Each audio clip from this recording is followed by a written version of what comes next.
The China-U.S. trade war has been a significant economic conflict, marked by reciprocal tariffs and trade restrictions. It began in 2018 under the Trump administration, targeting imports like cotton, energy, and automobiles. The trade war has had widespread effects, including reduced bilateral trade between the two nations and opportunities for other countries to increase their exports. Recently, the Chinese Prime Minister emphasized the importance of dialogue over confrontation, expressing hope for improved relations. Meanwhile, discussions continue about the potential for further tariffs and their impact on global trade. Let's see what Fareed Zakaria and Prof. Ke-Yu Jin dialogue on this strategic issue. Ke-Yu Jin, pleasure to have you. Great to be with you, Fareed. So you say that China is better prepared for a divorce with America than America. What do you mean by that? Well, China has long been preparing for less exposure to the U.S., diversifying in all ways, not just in terms of trading partners, investment, but also currencies and payment system.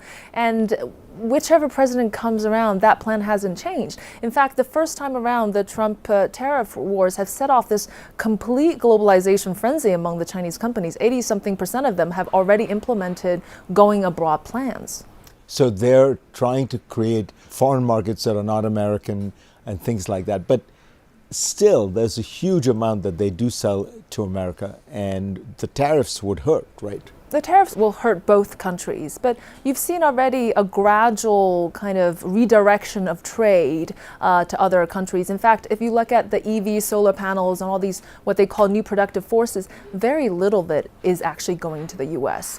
But it's totally pushed them to embrace new opportunities and sign new trade deals and new trading partners. And in fact, after the first time around Trump war, global trade has actually expanded. China's position in the world as a share of global exports has actually risen compared to before, while U.S. is declining. So I think China's response is, while U.S. is kind of going back, they're going to open up as much as possible. So this is why Premier Li has repeatedly said unilateral opening up, zero tariffs on the least developing countries.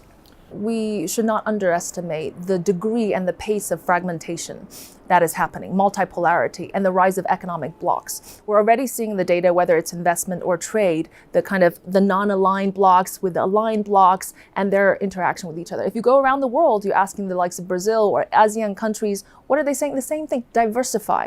Don't be at the mercy of the dollar or the US financial system. What do you make of the efforts that President Putin has made, Xi Jinping has talked about, which is to get away from the hegemony of the dollar, that because the dollar is the international currency, almost 90% of transactions done in dollars, it means the U.S. can levy sanctions, it can cut people out of the countries out of the system.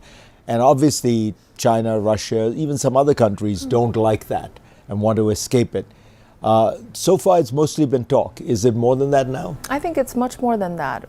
Whether it's quietly or not so quietly, building up this huge financial infrastructure that's enabled by technology, blockchain technologies, the channels of alternative payment systems, digital central bank currency, that's actually happening at a much faster pace than we realize in that part of the world. China has signed with 40 countries bilateral swap agreements to settle in the local currencies. Of course, these are marginal improvements, but you see the dollar slowly declining. And the fundamental question, even apart from financial sanctions, is that there's a dollar shortage.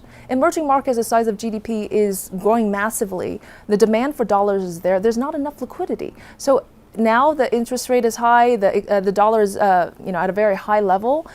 This actually has a huge financial implication on the developing countries who are all looking to diversify. So do you think the Trump administration will be surprised at how resilient China is as it tries to put pressure on it? I think they will. I think, first of all, the resilience of China has been demonstrated to a certain extent. The economic challenges are primarily internally driven. Exports have actually performed quite remarkably. The other countries, not so much, not so resilient.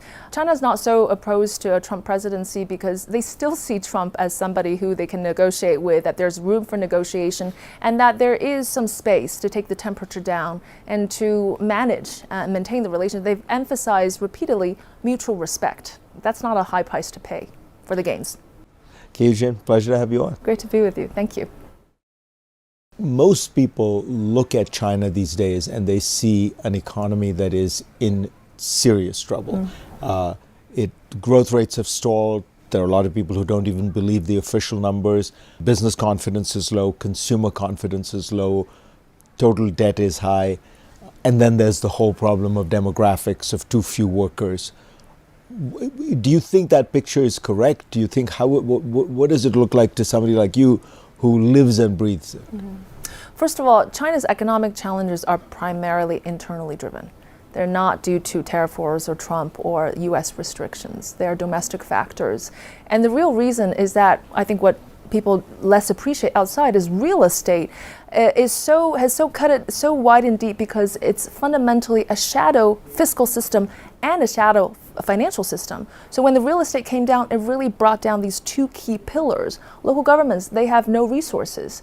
And so the economic challenges are real. I think it's wrong to say it's peak China because in terms of cutting edge technology, innovation, China is doing so well. There are hundreds of millions of rural population undereducated, underemployed. They're not even really part of the productive labor force. All of these can boost consumption. But what China really needs to do is to change that model, which was so brilliant at scaling up supply like EVs and solar panels and redirect it to changing demand. And here's the crucial part. The whole political economy incentive was geared so that the local governments spend on nurturing companies and producing stuff rather than spending on the necessary social services. So what you're saying is that the Chinese government, particularly at the local level, should stop subsidizing the production of goods like EVs and things like that, and instead subsidize consumption, demand. What you mean is essentially put money in people's pockets so that they can buy healthcare, they can buy retirement, things like that. What is stopping them? So there's a big dilemma. And again, this dilemma is not appreciated outside of China, which is, it's not that Chinese government doesn't want to put out more stimulus, more efforts, putting the economy back front and center. They realize that now. The current economic challenges, they are well aware of the unemployment issues, the youth problems, and the debt. The question is, how do you actually stimulate growth to not reignite the whole debt problem? That's the key challenge. Where does it go? How is it going to trickle to the real economy? How is it actually going to the demand side? How are people going to spend? They haven't figured that out. How is it going to look like, that stimulus package? So I think it would be wrong to say they're just hesitant, they don't want to do the stimulus. It's more of how to implement. That's the core constraint.